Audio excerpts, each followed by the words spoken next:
Hello everyone, Dorika this side. Last वाले video की comment section में एक कमेंट आई थी कि क्रॉम्पटन ग्रीव्स कंज्यूमर इलेक्ट्रिकल्स के ऊपर एक डिटेल एनालिसिस चाहिए। So this video is dedicated to this stock. ये स्टॉक का हम टेक्नो फंडा एनालिसिस करेंगे और मुझे ये स्टॉक का एनालिसिस करने के बाद क्या लगता है वो मैं आप लोगों के साथ शेयर करूँगी। इसका हम पहले स्क्रीनर में जाके फंडामेंटल एनालिसिस देख लेंगे और फिर ट्रेडिंग व्यू के ऊपर जाके टेक्निकल एनालिसिस करेंगे। क्रॉम्पटन ग्रीव्स एंड कंज्यूमर का मेन सेगमेंट कौन सा है? ये जो किचन अप्लायंसेस है, फ़ैन है, सोलर है, वो सब में इसकी प्रोडक्ट आती है। ये वेल नोन कंपनी है, घर घर में आपको दिखाई देगी इसकी प्रोडक्ट्स। तो इसका मार्केट कैप है 16,742 करोड़ का। ROCE 19। अगर ये 20 से ज़्यादा होती तो अपने V200 लिस्ट में होती और हम इसके ऊपर फिर स्ट्रेटजीज अप्लाई कर सकते हैं, लेकिन इसका ROCE थोड़ा सा कम है, इसके लिए वो हमारे V200 में कंसिडर नहीं हुआ है। ROCE is 19%, which is not bad. Good भी नहीं है, बैड भी नहीं है। ROE 17.4%। इसकी फेयर वैल्यू इज़ 153, जबकि इसकी करंट मार्केट प्राइस है 260। इसको हम ये पॉइंट को ध्यान में रखेंगे अगले एनालिसिस के दौरान। देन प्रमोटर होल्डिंग इसमें ज़ीरो है, लेकिन FII-DI की होल्डिंग अच्छी है, वो हम आगे चल के देखेंगे। चार्ट एनालिसिस अगर करेंगे हम PE के पर्सपेक्टिव से, तो लास्ट 10 ईयर का PE, मीडियन PE से अभी करंट PE डाउन है। 5 ईयर का भी नीचे है, 3 ईयर का डाउन है, 1 ईयर, 6 मंथ और 1 मंथ। मतलब as per this chart PE is undervalued, right. PE के हिसाब से ये स्टॉक अंडर वैल्यूड है। अब इसका पीयर कंपैरिजन हम देखेंगे। ये जो इतने भी इसके टॉप पीयर्स हैं, तो उसमें इसका PE सबसे कम है, 34 है, right. PE is less than other peer partners. लेकिन इसका PE जो रेशियो आप देखेंगे तो दैट इज़ -18.39। ये थोड़ा कंसर्न की बात है। PEG -18.39 का मतलब क्या हुआ कि आइदर क्रॉम्पटन का PE is positive but it's expected earning growth is negative. इसका प्रॉफिट्स डिक्लाइनिंग है, that is the matter of concern, right. इतना PEG माइनस में नहीं होना चाहिए, ये कुछ ठीक नहीं है। थोड़ा सा आगे चलते हैं, क्वार्टरली रिजल्ट में देखते हैं। जो लेटेस्ट क्वार्टर का इसमें अपडेट हुआ है, सितंबर क्वार्टर का। इसमें नेट प्रॉफिट डिक्लाइन हुआ है। जो लास्ट सितंबर का था वो 128 करोड़ था, 128 करोड़ से 75 करोड़ हो गया है, राइट। तो इसका नेट प्रॉफिट बहुत डिक्रीज़ हो गया है। प्रॉफिट एंड लॉस में अगर हम देखेंगे इसका कंपाउंडेड सेल्स ग्रोथ में भी कुछ इतना अट्रैक्टिव नहीं है। प्रॉफिट ग्रोथ भी इसका लास्ट 3 ईयर्स का तो -2 है और TTM -3 है। CAGR भी इसका पूरा माइनस में है, राइट। तो ये पॉइंट्स एटलीस्ट ये सेल्स, नेट प्रॉफिट और CAGR प्लस में इंक्रीजिंग में चाहिए, जो कि इसमें हमें नहीं दिख रहा है, राइट।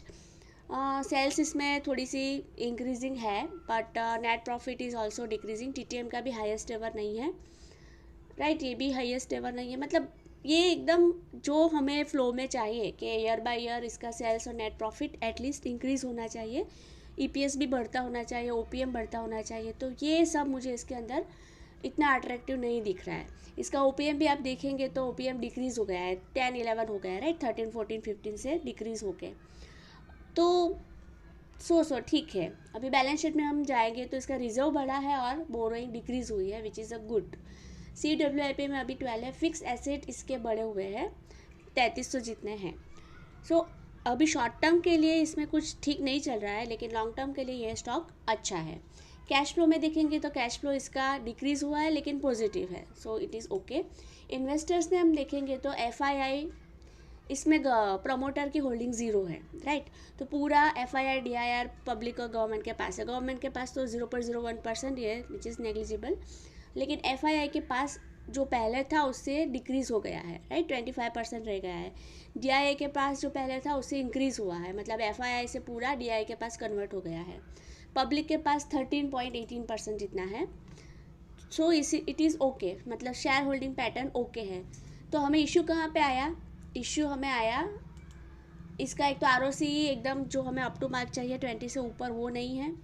दूसरा फेयर वैल्यू एक कंसर्न है मेरे लिए कि अपने करंट वैल्यू से बहुत कम है अभी भी। फिर क्वार्टर रिजल्ट तो इसका कम आया है। प्रॉफिट एंड लॉस में मुझे ये सब इंक्रीजिंग चाहिए, ईयर बाय ईयर एकदम फ्लुएंटली बढ़ता होना चाहिए, वो नहीं है इसमें। बैलेंस शीट में ओके है कि इसका रिजर्व बड़ा है, बोरोइंग घटी है, कैश फ्लो इसका पॉजिटिव है, इन्वेस्टर्स इसके स्ट्रांग है। सो फंडामेंटली अगर हम देखेंगे तो मैं 10 में से इसको 5 पॉइंट दे सकती हूँ, मेरे हिसाब से ओके ओके है। अब हम इसका थोड़ा टेक्निकल देख लेते हैं। तो ये अभी हमारी किसी भी लिस्ट में इंक्लूड नहीं होगा, तो हम इसको सपोर्ट एंड रेजिस्टेंट के बेस पे ही देखेंगे, राइट। अभी डेली का चार्ट बड़ा हो जाएगा तो मैं इसको वीकली में कन्वर्ट करती हूँ। वीकली में अगर हम कन्वर्ट करेंगे और इसके ऊपर सपोर्ट एंड रेजिस्टेंट ड्रॉ करेंगे, तो अभी जो इसका प्राइस चल रहा है वो एक सपोर्ट के ऊपर ही है, राइट। अब अभी आप इसमें देख सकते हो, ये इसका प्रीवियस सपोर्ट था, इतना एरिया मैं ड्रॉ करती हूँ। इसके ऊपर से प्राइस यहाँ पे इसने रेजिस्टेंट लिया था, फिर सपोर्ट लेके ऊपर निकला था, वापस सपोर्ट लेके ऊपर गया था, तो इसको हम अपना फर्स्ट सपोर्ट कंसीडर कर सकते हैं। तो अभी यहाँ पे ही ट्रेड कर रहा है, लेकिन इसका फंडामेंटल इतने सपोर्टिव नहीं है, इसके लिए और भी अगर नीचे गया तो नेक्स्ट सपोर्ट इसका यहाँ पे है, राइट। थोड़ा मैं इसको सेट कर लूँ, अप्रोक्सीमेटली यहाँ पे है। फिर भी अगर ये डाउन गया तो इसका लास्ट वाला सपोर्ट जो इसका लिस्टिंग हुआ था तब वाला है। तो कितना कितना डेक्लाइन आता है यहाँ से, अप्रोक्सीमेटली 28% जितना है। फिर सेकंड सपोर्ट से नेक्स्ट सपोर्ट वापस 30% जितना है। तो CMP से अभी और ये स्टॉक इतना गिरने के चांसेस रखते हैं। अगर इसका फंडामेंटल इम्प्रूव नहीं हुआ, मैनेजमेंट ने कुछ स्ट्रॉन्ग स्टेप्स नहीं उठाए, तो ये स्टॉक धीरे धीरे नीचे भी जा सकता है। सो क्रॉम्पटन अभी सपोर्ट पे है। अगर आपको इच्छा है, आप कन्विंस हो, तो इसको ऐड करना हो तो आप थोड़ा थोड़ा करके पार्ट में ऐड कर सकते हो। हर सपोर्ट पे आप क्वांटिटी ऐड कर सकते हो, लेकिन एक साथ आपको इसमें निवेश नहीं करना चाहिए, थोड़ा रिस्की लग रहा है।